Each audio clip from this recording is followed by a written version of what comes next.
We know there are many choices in internet radio, and the staff and host of LA Talk Live would like to thank you for choosing the internet's hottest destination for the most eclectic sound and invigorating talk.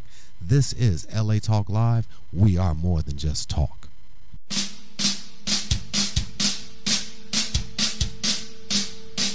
Hello, this is Tika Lark Fleming with MPC Presents the Black Grrrl Show.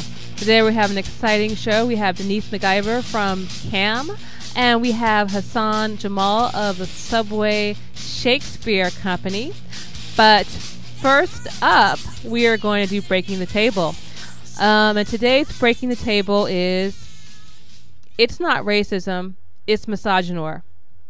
In high school, me and my friends watched a drunk, barely conscious girl be raped at a local college party. What we thought was, better not be drunk at a party. When I was 17 and worked at Darby Park as a camp counselor, the director was being nice and took me home. Before he took me home, this 40-year-old man put his tongue down my mouth. And what I thought was, better not ask for a ride home, because apparently that's a green light. That was in the 90s. Why don't people tell? Why didn't people tell on people who lynched people? Why didn't people rise up when there were colored drinking fountains? How did the Nazis take over? How did the Indians get murdered?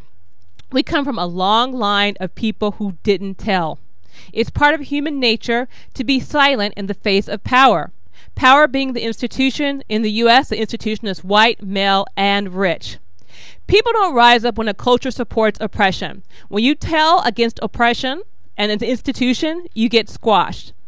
Hopefully the harassment of women will soon be looked at as racism, as something that is wrong, not something that is brought upon yourself. Sexual harassment is not viewed as being as bad as racial harassment. But from here as a woman, a black woman, it's just as bad. Do you want to die by fire or drowning? That's the difference between sexism and racism to me. I am not white. I can't speak from a white woman's perspective, but from a black woman's perspective, it's very little difference. In this day and age, I can't believe that men are still saying, why would a rich, successful man have to rape someone? Let us dissect that question. Why do you assume that rich and powerful means that women wouldn't say no or couldn't say no? How little such a person must think of the woman's gender. Many women marry and love poor men, ugly men, fat men. So why would rich give a man so many more choices that he could buy love? You can't buy love. You can buy silence, indifference, and tolerance of you, but you can't buy love. But why would you assume rape is about love or sex? You are right. A rich, successful man can pay for quote-unquote sex. But it isn't about sex. It's about uppity women who talk too much. It's about making sure your underlings know you can do whatever you want to whomever you want, and it's about the person who's being raped being an object. It's about stripping away a person's humanity. Rape is not sex. It's about power. It's about breaking people. The act is not sex. Just like murder, the weapon used does not change what it's called. A gun, a knife, or poison, it's all murder. Using physical intimacy to subdue a person, control a person, to gain ownership of a person, and or assert your power is rape. So even if you get consent, the person is sober and awake, you can still rape a person. There are no get-out-of-jail-free cards in depravity. You may never get charged, but you know what you did. There have been quiet stories about Cosby for a very long time. Just because it hasn't been talked about in your circle doesn't mean it hasn't been talked about. It has been talked about for a long time. Black women were raped by Cosby too. When you defend Cosby, you're not defending blackness. You're defending a raping, perverted person whose politics are as perverted as his perspective on employer-employee relationships. I know the black status quo puppets don't like us to bring this up, but women matter too. What happens to us matters too. Rape was an insurrectionary act. It delighted me that I was defying and trampling upon the white man's law, upon the systems of values, and that I was defiling his women. Eldridge Cleaver. But where did he start? Where did Cleaver start his raping spree? To refine my technique and modus operandi, I started out by practicing on black girls in the ghetto. That's another one of misogynoir's heroes. We're not even good enough to rape. We're practice rape to sexism that controls inner city USA. Our pain is just as real as yours. Just because we don't get murdered in the streets doesn't mean that we're not getting killed too. And that was Breaking the Table. And up next, we're going to have Hassan Jamal.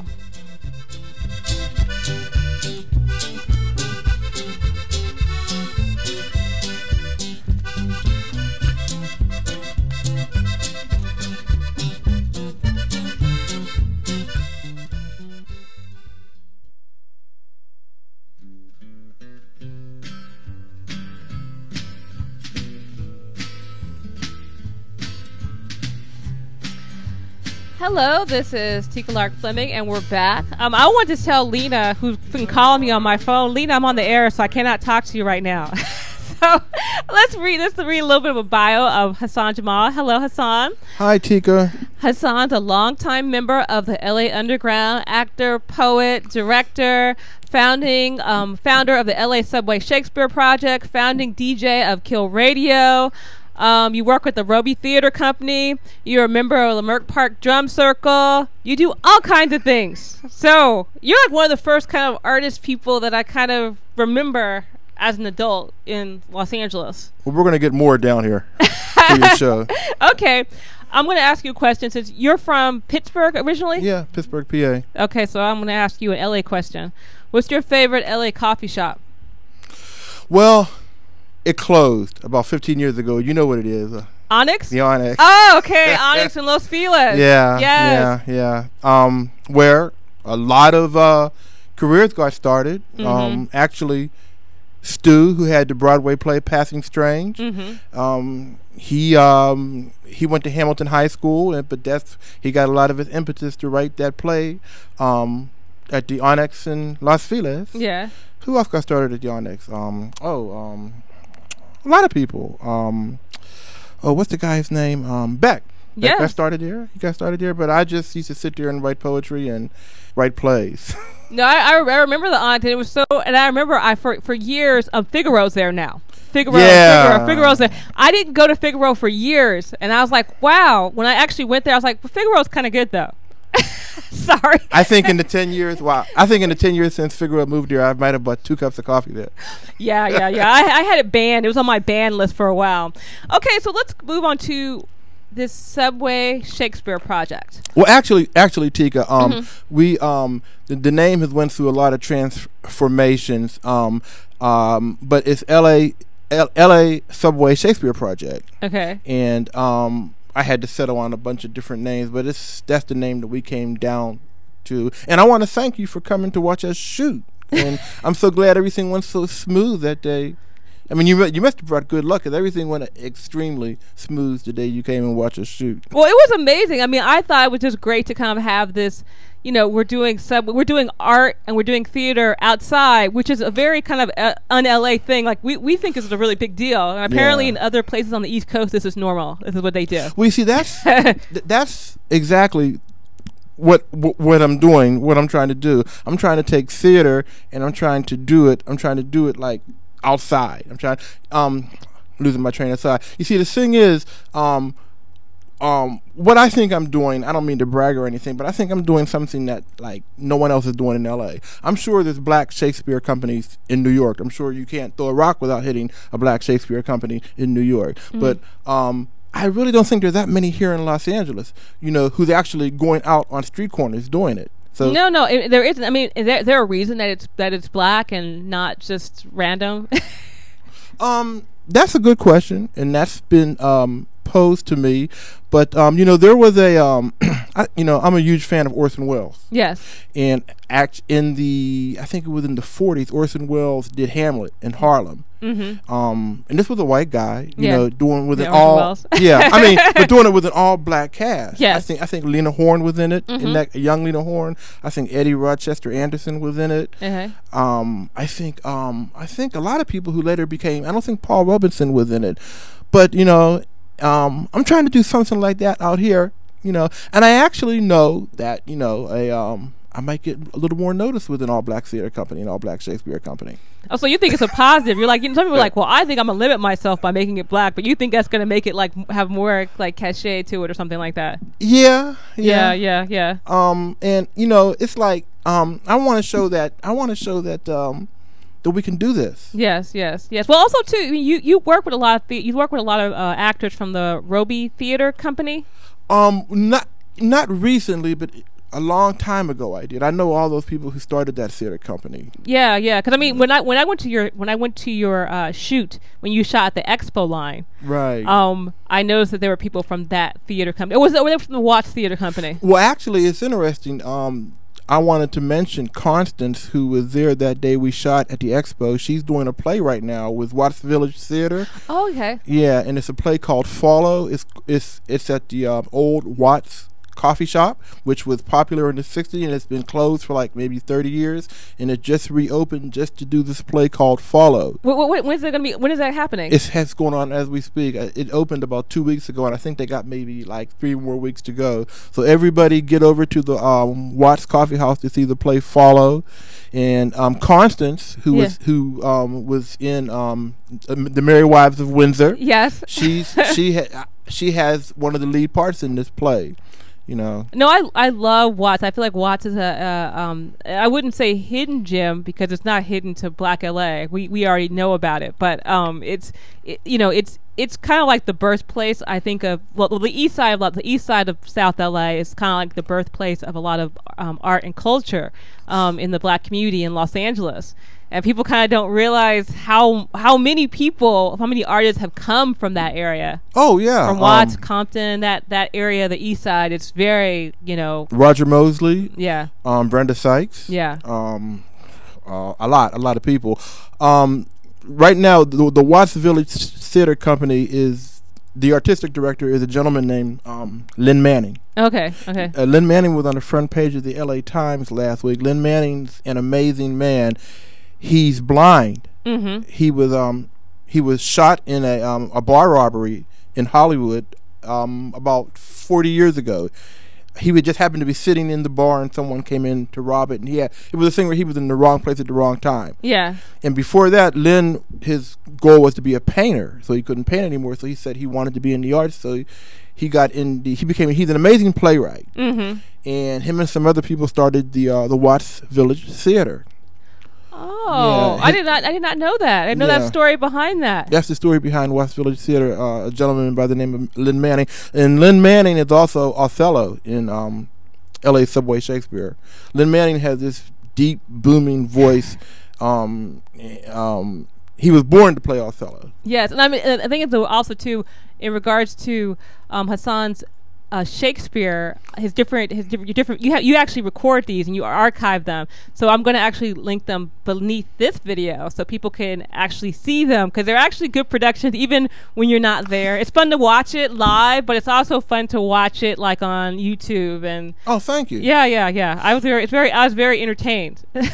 Thank you so much, Chica, because I don't mean to sound selfish, but I get a lot of mixed emotion. I mean, it's a one-man shop. I mean, I'm doing everything. I mean, my training is more as a director and as an actor. I'm the cameraman on this. Yeah. And I'm the cameraman because I'm shooting it in a style, cinema verite, that I want. There's a certain style that I want. And, a lot of people say, well, Hassan, there's too much noise in the background. I want that noise. Yeah. No, because that's like life. And I think that's the thing about Los Angeles.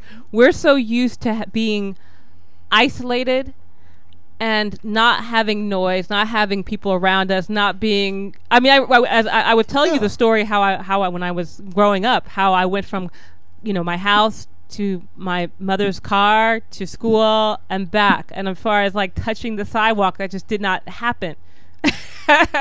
I know. Actually, I have another friend who he just won some awards for. He's a cinematographer. He shot a couple things for PBS, and I mean he wants to come in and shoot a couple of my Shakespeare's. And he's a gentleman he's an amazing cinematographer.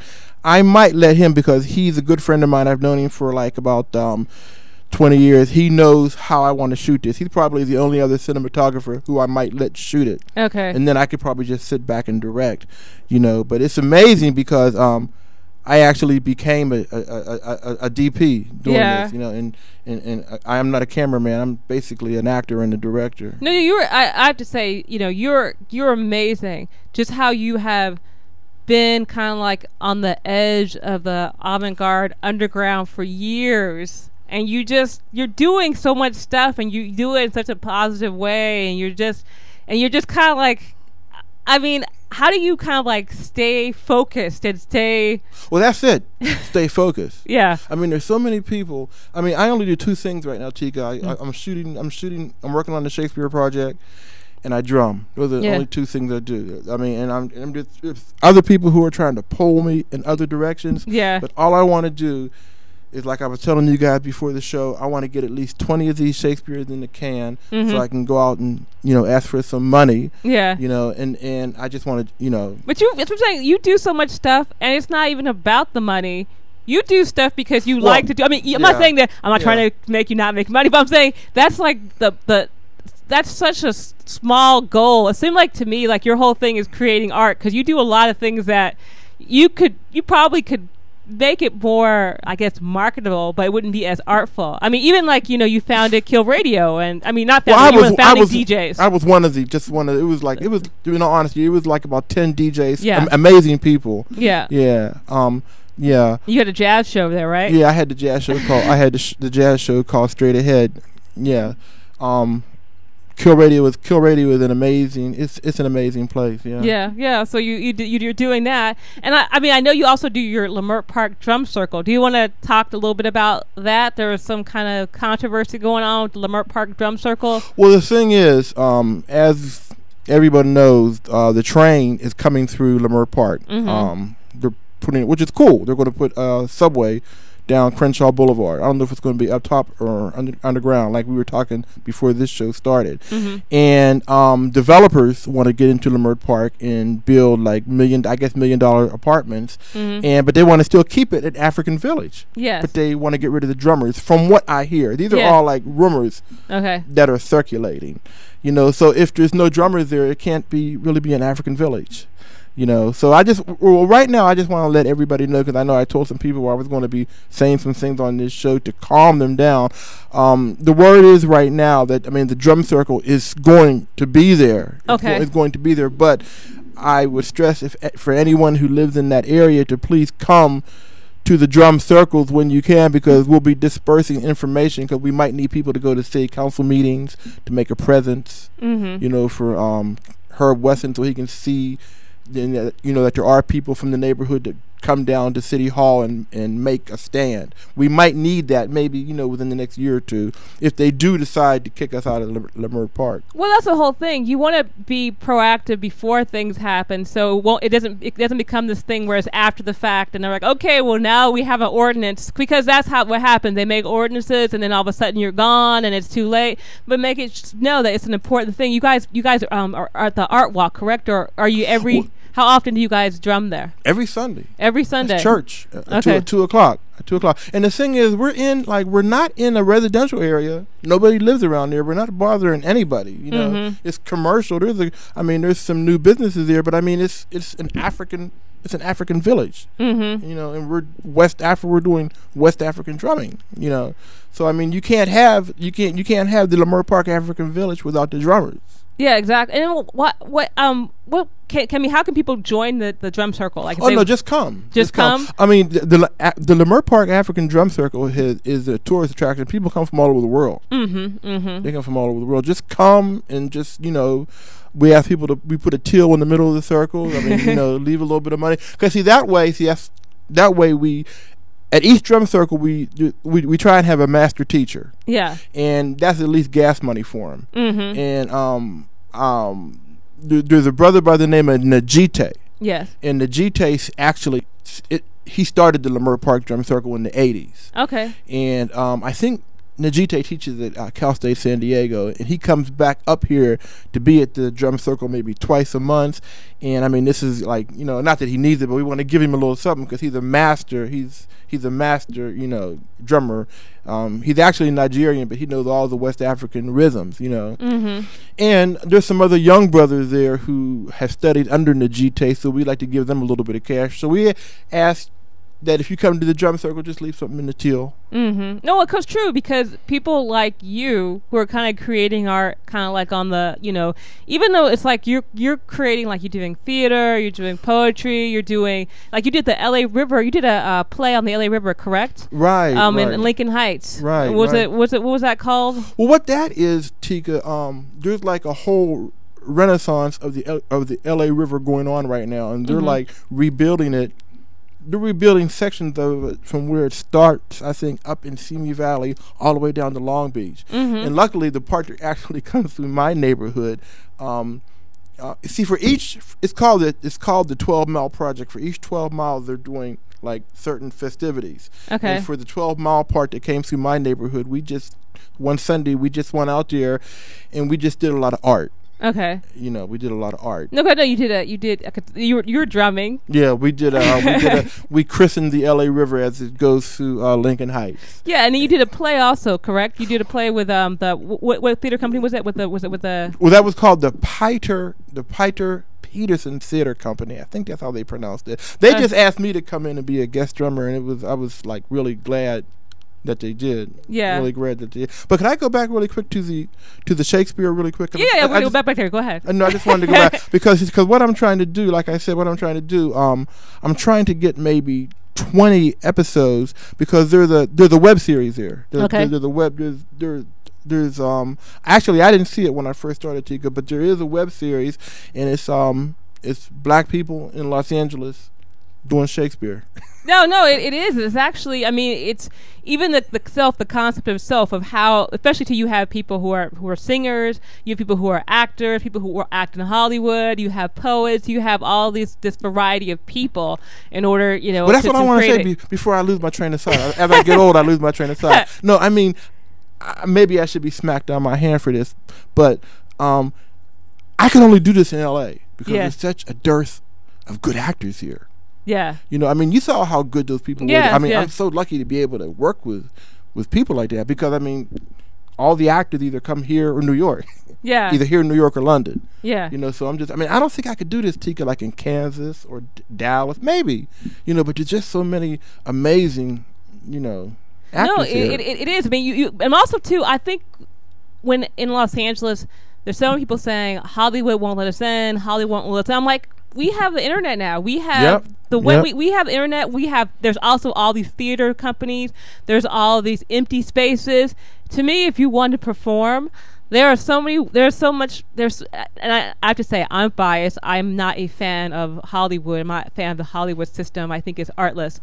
I feel there's so many more artful ways to perform your art, to perform theater, to perform, to do acting, that actually can connect people. And especially now, the Hollywood system is so big and so corporate and so, I mean, I don't know if it's always been that way, but I think theater, you really have a way to touch people with that. Well, what I want to say while I have this platform, I mean, if you're a black actor, I mean, and you study the classics, I mean, it'll just make you better. And if anybody wants to be a part of this project, they can you know how to reach me. They can come through you because I'm looking for African American actors who want to do this, and it won't do nothing but make you better as an actor. Yeah, no, it is true, and it also too it opens up what performing is. It opens up all these different avenues and all this stuff.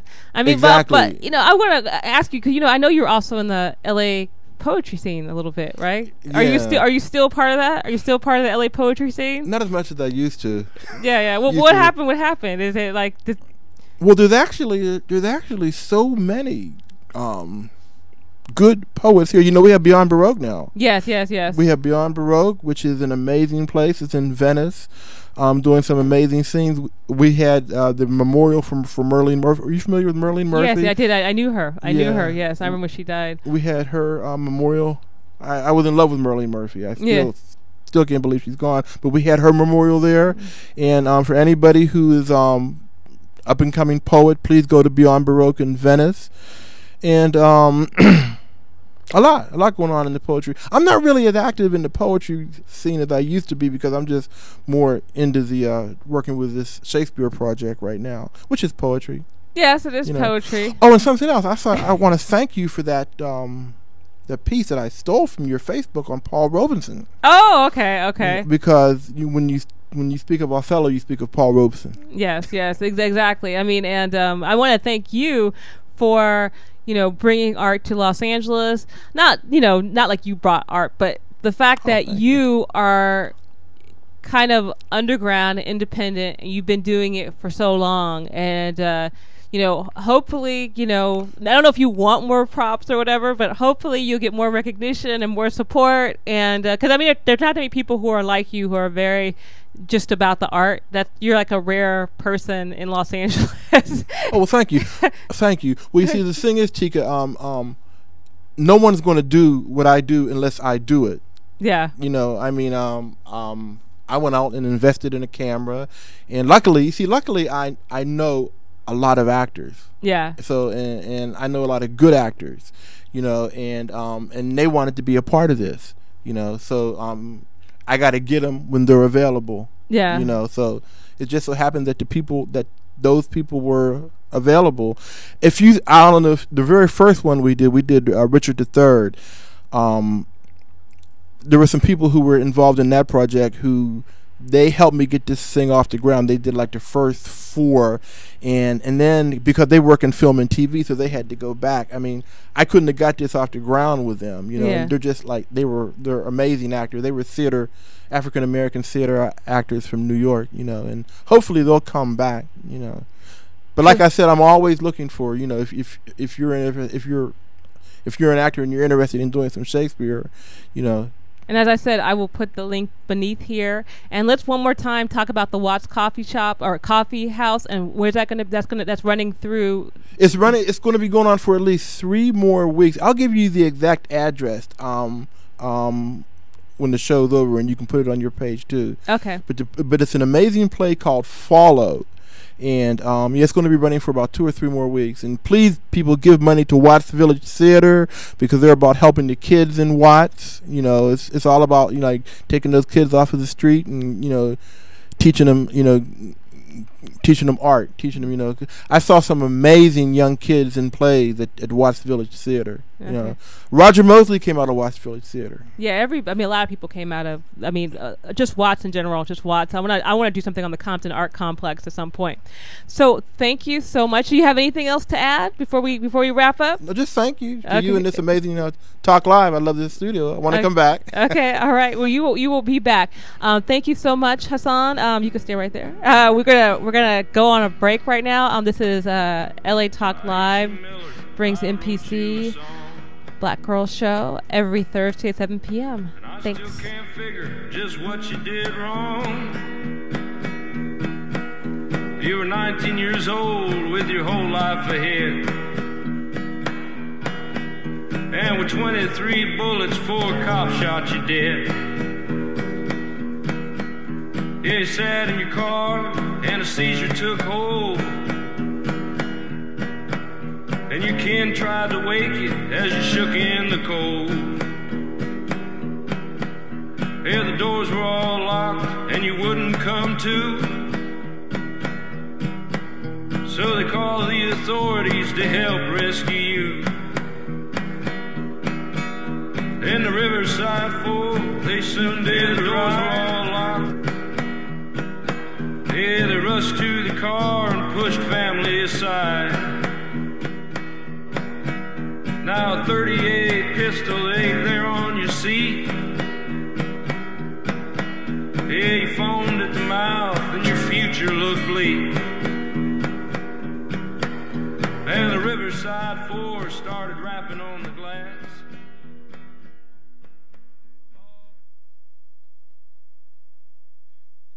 Hi, this is Dr. Levi, your fitness doctor, making a personal house call, inviting you to join me Wednesday at 10 a.m. Pacific for my all-new show, The Dr. Levi Show. Join us as we discuss fitness, health, and well-being, including emotional and spiritual health. So don't forget to tune in to The Dr. Levi Show every Wednesday at 10 a.m. Pacific, exclusively on latalklive.com and the Talk Live Broadcast Network. You can also catch us on iTunes, Radio R&B, or watch us on Ustream.tv. or catch us on the Live 365 network, and now on Radio Flag and Stitcher Radio. Reality radio handcrafted for your listening pleasure. This is LA Talk Live, and we are more than just talk. Hi, this is Randy Franklin inviting you to join me every Thursday at 5 p.m. for my show, Probable Cause. Join me while I dissect current events, talk about laws, and answer your law enforcement questions. So don't forget to tune in to Probable Cause every Thursday at 5 p.m. exclusively on latalklive.com. You can also catch us on iTunes Radio R&B, TuneIn Radio, Radio Flag, and AHA Radio. Or watch and listen directly at latalklive.com. Reality radio, handcrafted for your listening and viewing pleasure. Hi, I'm Randy Franklin, and this is LA Talk Live, and we are more than just talk.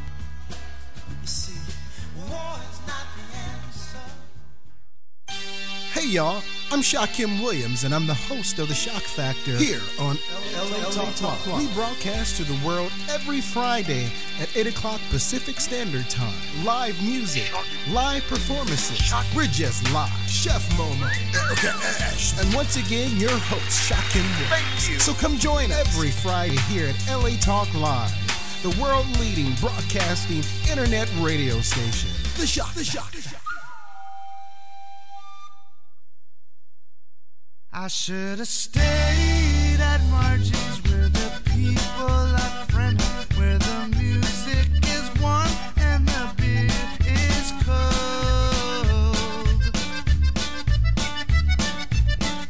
Hello, this is Tika Lark Fleming with LA Talks MPC Presents The Black Grrrl Show.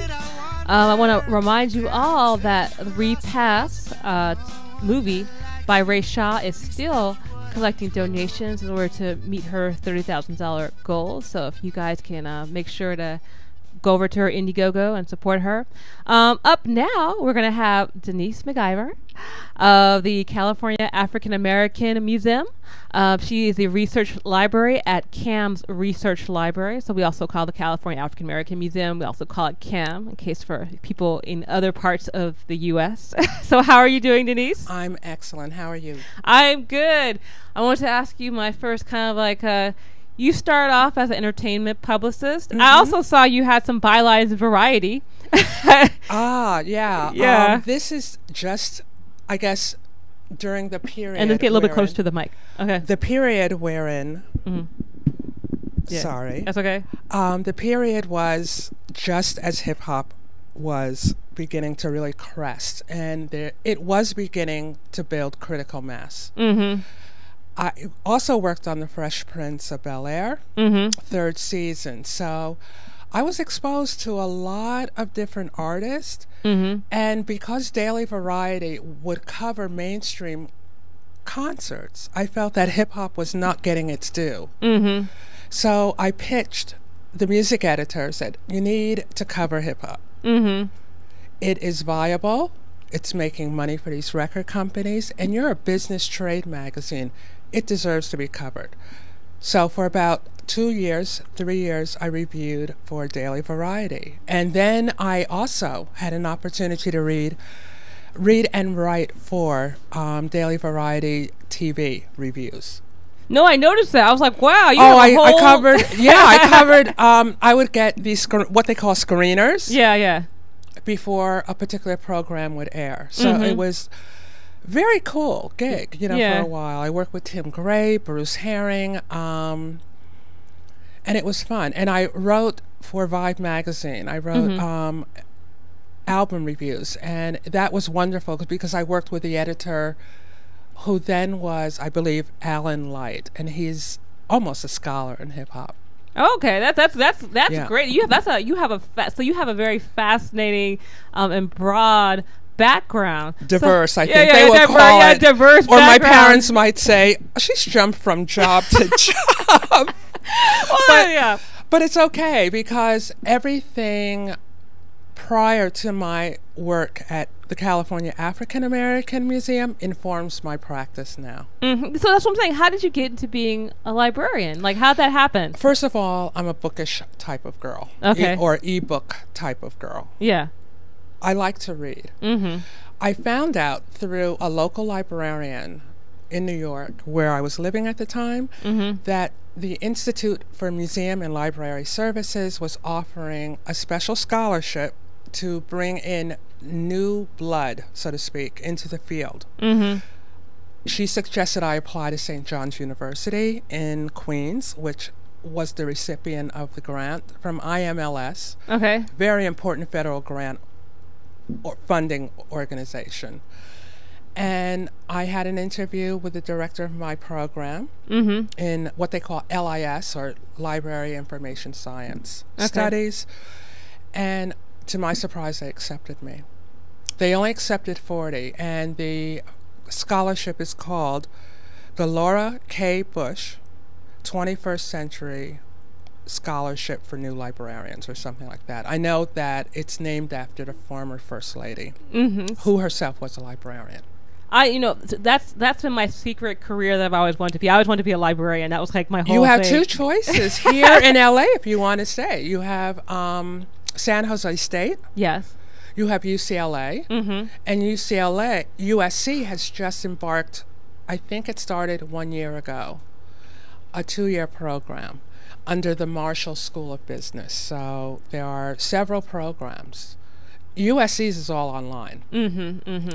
UCLA is a wonderful program. I've had interns from UCLA who are fabulous. That it's so great that they're getting more people into library. There's a lack of people of color, but there are organizations. ALA is doing everything it can to push new librarians into even doctoral programs. There's several people I've met in the last 2 years who are pursuing doctorates at UCLA. One is focusing his research on the publication history of the Black Panther Party. Oh, that's interesting. Fascinating. And that's why do you think that? Why do we need Black heritage institutions in this post-racial environment? And I'm kind of stealing that question from the Schoenberg conference. Well, I think we are grossly mistaken in believing that just because we have a man of color in the Oval Office, therefore things are cool. But you look at disparity in employment, you look at disparity in terms of having the platform from which to move into a different social economic strata. If you are poor, you're more likely to stay poor. And I recently heard a report, I think it was on National Public Radio, wherein this young Latino kid, 16 years old, realized that if he doesn't go to school and focus, he may end up in the same place his parents are. And they're working class poor, barely able to make it. Yeah. I mean, I believe the poverty line now for a family of 4, and I may be incorrect on this statistic, but I believe it's roughly $45,000 a year for a family of 4. Yeah, it's not much more than that. I mean, I could be mistaken. And so, what's the role of the places like the Schoenberg to remember and to interpret, not only for ourselves but for the larger community? Who was it? Maya Angelou, who said, "If we don't tell our stories, who will?" Yeah. And I think it's important for every group to have an opportunity and a platform wherein they can explain who they are, what they value, and why they are meaningful. And I think the mainstream culture attempts to make people of color, and I'm talking about natives, meaning Native Americans, Latinos, Asians, African Americans, not part of the conversation, therefore they're not relevant. Well, that's why I think CAAM is so important too, because it's documenting. It has a library, but it has a museum, and we have a history collection, and we have a permanent art collection. Our exhibitions often, I shouldn't say often, but I say we have a focus, our mission.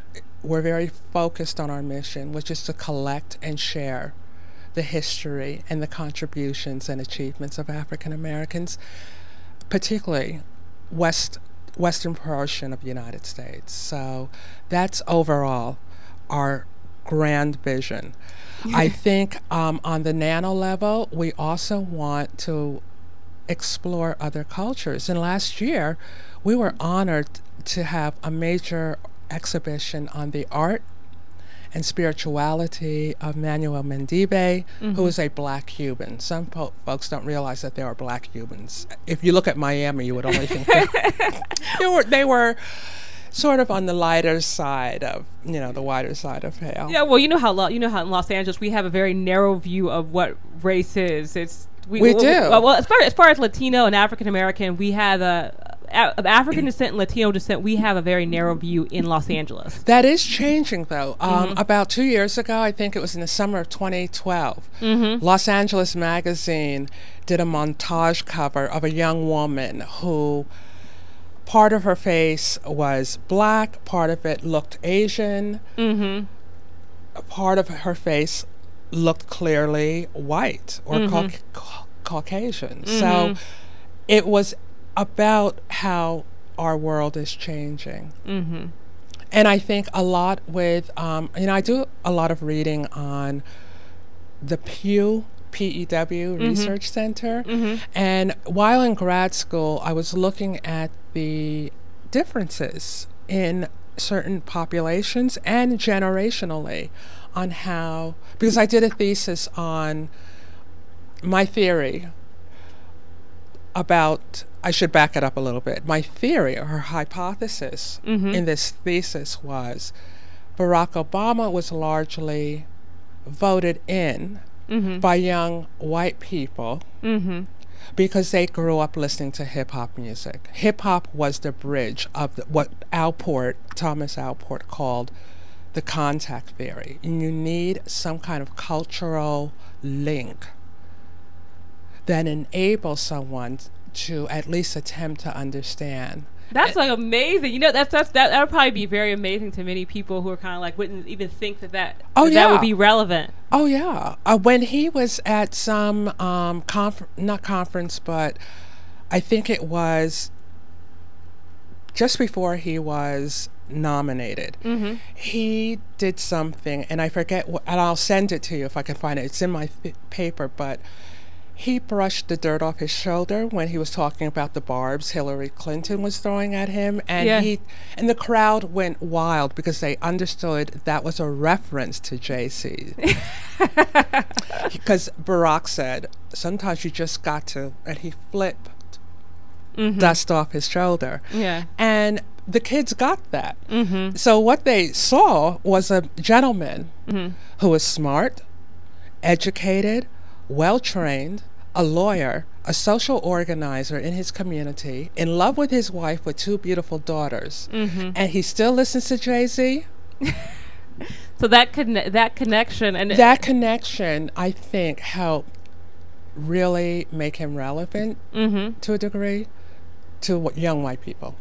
Wow, so that was my theory for my paper. Oh, that was your thesis. Oh, that was my thesis. I would love to read that because I think that's very fascinating, especially when they're so. I mean, when I was growing up, my dad was very much like if he heard a guy come to my house and it had like hip hop playing, I could not like. It was like go out with him. Yeah, like I couldn't go out with him. I'm like, oh, if you come to my house, don't have like music playing really loud. Like, don't have anything. Don't have your pants pulled up. And if I told my dad that, he'd be very. But no, I understand why your father wanted to protect his gem. So. Yes. Even though I was anyway, but I love CAAM. So I mean, what can CAAM do for the city, and what do you think CAAM's role is in historic Black Los Angeles? I mean, I know that it's kind of like focusing on the West Coast, but I mean, I guess maybe you're the librarian, but I think one of our purposes is just to collect our history. I caution our community to often and think about what you're throwing out, what you feel is worthy and not, because I think we have to be very clear about what we dispose of. And I'm not talking about recycling. I'm talking about Aunt Nancy's photographs or an invitation to a debutante ball from 1947. That tracks our history. It shows the diversity. Items like that, what we call items in the field, or artifacts, ephemera, show the makeup of a people. And recently, just last weekend, I had the opportunity to see a wonderful documentary by Thomas Harris Allen. I was going to bring that up. Called Through the Lens Darkly. We're showing it at CAAM, by the way, in January. Oh, you are? Good, because I was like, oh no, I'm missing it tonight. I think tonight. Those who didn't catch it during its run at the Lemla in Pasadena can come to our museum January 29th and view the doc. I'm very but it's happy. Wonderful. So you should come. I will come, but I mean that because I saw a portion of it, and they were saying this guy had I guess like the people who had made the movie, he had gotten some like I guess a big photo albums from his aunt, and he had a little kid, so he just threw it out. Don't throw. I hear stories like that, and well, you know what they're doing. They're trying to collect more of our visual history. They have an initiative ongoing called Digital Family Reunion, and you join it. And if you have the capabilities at home, most people, shouldn't say most people, but if you can find a scanner, you can scan your family. Like I have a photo of my dad. Apparently during the 1920s, black men, no matter what level of economics, scraped together enough money to have formal portraits taken of them. And they are looking fly. I have one of my grandfather who lived at the time in Shara, South Carolina. So to see this very austere looking, very serious. I mean, no, this was not about smiling. This is for posterity. Yes. And so they were very serious, and they were well dressed. They might have been railmen, linemen. They might have been Pullman porters. Whatever they were in their day job, they were aspirational photographs. In their minds, they were emperors. In their minds and in their visual appearance, because their posture is very formal, very almost regal. So people, African Americans, white people, Chinese, Digital Family Reunion. Check it out. And please see the film, because it does tell the history of black photography and how it shaped how we viewed ourselves. And it's so important to, like you're saying, the documenting. I mean, I'm a very big person. I'm very into documenting things. I save everything. Good. I save it in two places. A librarian would tell you to save it in two places. Oh, okay. Well, I didn't know that. Yeah. But I always keep a hold of everything. Any brochures, paper. I try to save it, because I think it documents who you are, so you could tell who you were as a people and where you were at a specific period of time. Yes. Like there's something called, you've heard of the Green Book, right? Yes. I wish I had a copy in my library. I'm still kind of seeking it out. I'm looking for it, because that told black people where you could and could not stay. Yes, where you could and could not eat. And I always said, sadly, we might actually need another one now. I mean, we shouldn't actually put that out to the universe. Please don't. Let's not roll us too far back. Let's not roll us back. But is CAAM a history museum or an art museum? We are both. You're both. We don't feel you have to be mutually exclusive. Yeah. I think history informs art making, and art informs the next generation. Yeah. So we do both. We have a history council that's comprised of volunteers. We have had exhibits that are historically focused, such as black men who fought in the Civil War. Yes, we've all seen Glory, but we had portraits of the real military people who were involved fighting for the abolitionist side, the northern side, the Union Army. So we had that up. We had an exhibit on the March on Washington to celebrate that, which was incredible history. I mean, people don't know that white Hollywood was highly involved. We had pictures in that exhibit where Marlon Brando and what's his name? Heston. Charles Heston? Charles Heston? No, Charlton Heston. Yeah, Charlton Heston, yes. When he wasn't working for the NRA, was very much involved. Marlon Brando, Jimmy Baldwin. I mean, it was a most incredible occurrence in our collective history as black people, because those were working class people. And it wasn't just black people who marched down there. There were white people who joined the cause too, the union members. And it's so funny to look at some of the photographs, because the way they dressed, it was as if we were going to church. They were in heels, maybe tiny ones. They had gloves. Some of them had gloves. Some of them wore Sunday hats, not the big feathery ones, but, you know, smaller, more tasteful, not the gigantic, ostentatious Easter Sunday. They carried purses. These were a people who were ready to take it to the next level. Kids talk about taking it to the next level these days. These were people who were ready to go to the next level. Yeah, and it was a beautiful building of a mass movement. And that's why museums are important, just to kind of document these things and to show absolutely. these things, because I also think that sometimes on the internet, everything becomes so big. And I think that that's another question I have for you as a librarian. In the digital age, how are we going to archive our, when you're getting invitations via Facebook, when you're kind of, everything is kind of like you're taking pictures and all your family photos are on Instagram. How do we archive that? How do we decide what to archive? How do we do it? Well, you have to decide whether or not you want to store it in a cloud, which is becoming very inexpensive these days.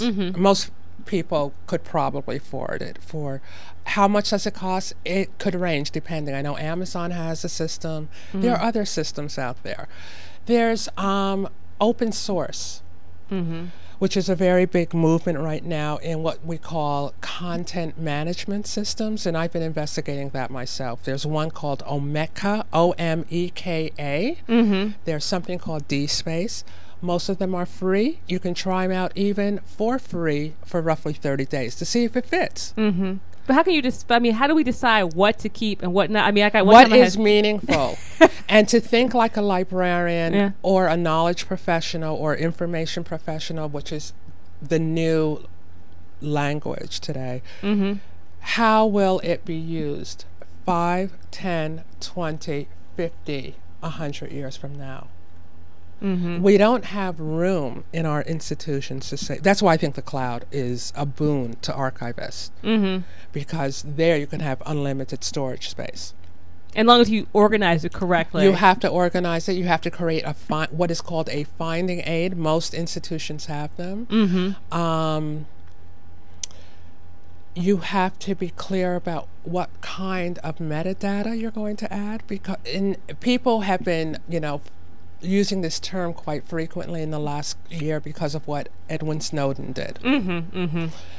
So metadata simply is data about data. And what you're doing is making it granular so that when someone has to search for something, they can search on a variety of terms. Okay. It just seems so... It's not as technical as it sounds. It's actually pretty intuitive. You just have to think forward. Well, my problem would just be deciding what to keep. I just to decide. I mean, like you said, I understand in regards to, what's important, what's going to be for 5 years from now, 10 years from now. Well, you have this show. You're going to archive this show eventually. Yes. You're going to keep it in two places, maybe on the cloud, maybe as an MP3. Yeah. Or keep it on a CD. Yeah. Depending on CDs. We're trying to predict what the next big thing is in terms of storage. Mm-hmm. They think that CDs have at least a shelf life of 5 to 7 years, meaning it won't deteriorate or degrade. But in 5 to 7 years, it will do that. Photographs degrade because of the film on them. So I would recommend to anyone interested in creating a personal archive, scan, create your JPEG, create your TIFF, what they call a TIFF file, keep it in 2 different places, if you can, have an external hard drive on which you store everything. And then also, if you can afford to do so, create an archive in the cloud somewhere. So this is I want to know, how can we support CAAM, the California African American Museum? How can we support your organization? In several ways. Okay. I think one, see us, see the good work that we do, so that you understand why our mission is what it is. 2, fundraising. Everybody knows that every museum on the planet is gone because we had a great recession. Giving was down, and I just read recently that even among the very rich, giving is down. And we're not talking about the Warren Buffetts, the Bill Gates, the Elon Musk. We're talking about people who have sufficient income that they can pay cash for a Jaguar. They're still very rich. But their giving is even down. The stock market has been very volatile in the last 2-3 months. Today it did well. For whatever reason. I can never figure it out. Can you? Can you ever figure out why one day when they hear really good news, the NASDAQ drops 26 points? And I mean, it depends on what it maybe depends on what they. It's good news. Yeah.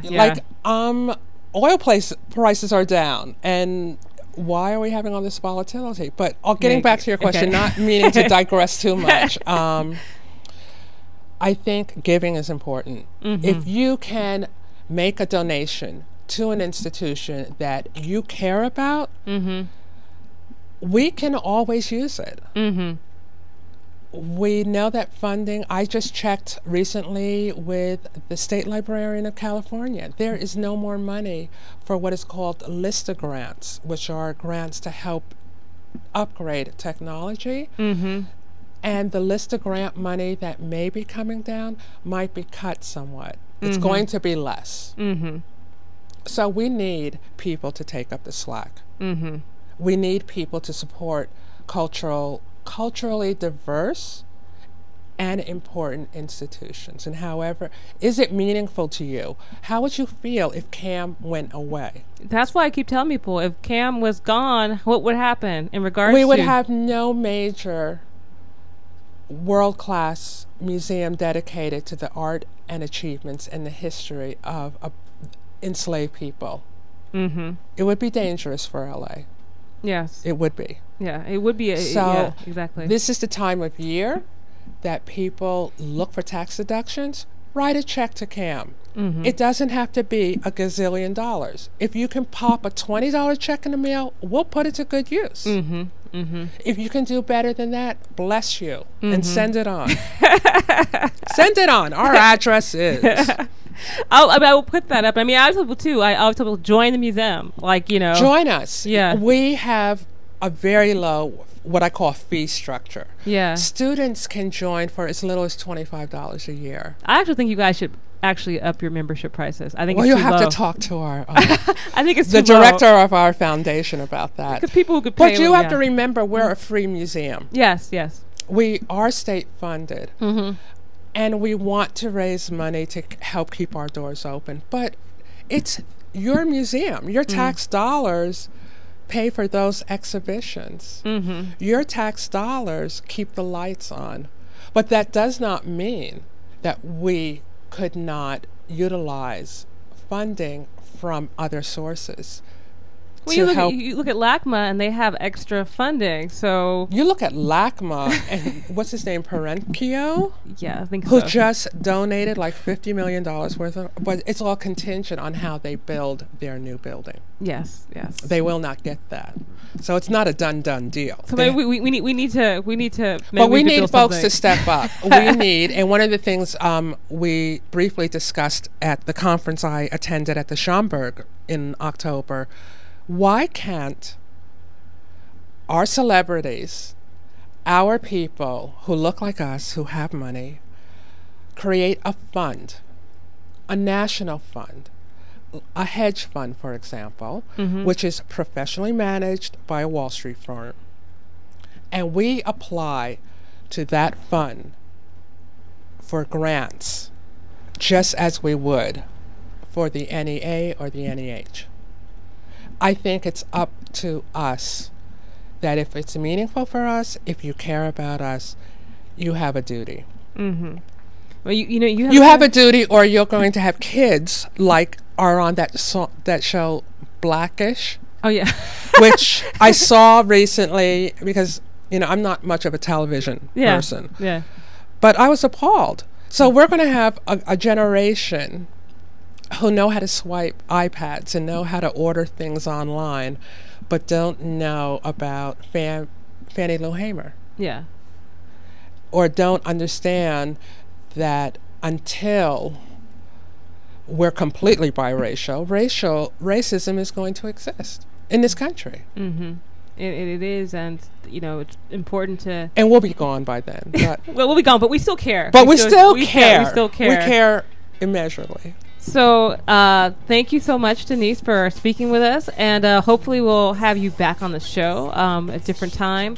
Please support CAAM. I will put all the information. If anybody wants, like us on Facebook. Yes. And Twitter. Follow us on Twitter. Follow us on Twitter. Our website, www.caamuseum.org. Yes. And if you need research help, call us. Yeah, she actually is really good. Denise has actually helped me. She probably didn't even know she was helping me. I thank you, Laura. Thank you so much. Well, that was it for the Black Girl Show today. Next week, we're going to have a special show on Saturday. We're going to have Erin Aubrey Kaplan and Jervy Tevelon. So 2 LA writers that will be on, and it'll be pretty interesting. So please tune in. It's going to be a special Saturday show, 11 o'clock on the 29th, I think. All right, so this is Tika Lark Fleming. MPC presents the Black Girl Show. And thank you, Richard Carr. Happy birthday, LA Talk Live, 4th year here in the studio.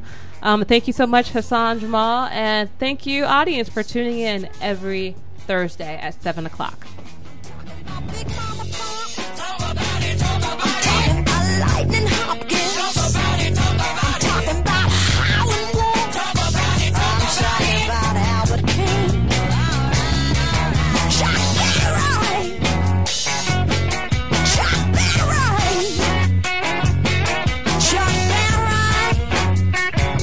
Sweet 16. They say I'm different. That's why you think I'm strange. I'm talking about T-Bone Walker. I'm talking about Muddy Waters. I'm talking about Lead Belly, Solitary, Brownie Boogies, and Austin Freddie Kane.